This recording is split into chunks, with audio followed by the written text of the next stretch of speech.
అండి, నేను మీ రవికుమార్. ఈ మధ్యకాలంలో శివాజీ గారు మాట్లాడిన మాటలు హాస్యభీకరంగా ఉన్నాయని చెప్పి స్పందించారు. శివాజీ గారు కూడా నేను తప్పు మాట్లాడాను, 2 పదాలు తప్పుదోలేయని దానికి అపాజీ కూడా చెప్పారు.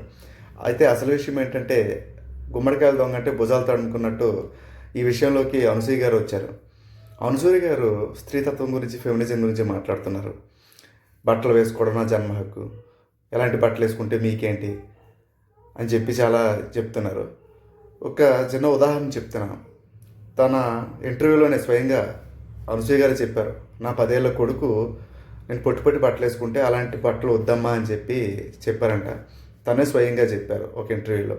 అలా సొంత కొడుకే తనకి ఎక్కువ వేసుకోవడం ఉండదు, 10 ఏళ్ళు ఉంటాయేమో, తనకే అసభ్యకరంగా అనిపించాయని చెప్పినప్పుడు సమాజం గురించి, ఇప్పుడున్న పరిస్థితుల గురించి శివాజీ గారు మాట్లాడడంలో ఎటువంటి తప్పు లేదు. అసలు మంచిగా బట్టలు వేసుకుని చెప్పే పద్ధతిలో ఆయన పొరపాటు ధరలో తప్పని చెప్పి ఒప్పుకున్నారు. కానీ దీన్ని మాత్రం అనసూయ గారు చాలా ప్రొలాంగ్ చేస్తున్నారు. దీనిపైన మీ కామెంట్స్ ఏంటి, మీ ఉద్దేశం ఏంటి చెప్పండి ఫ్రెండ్స్.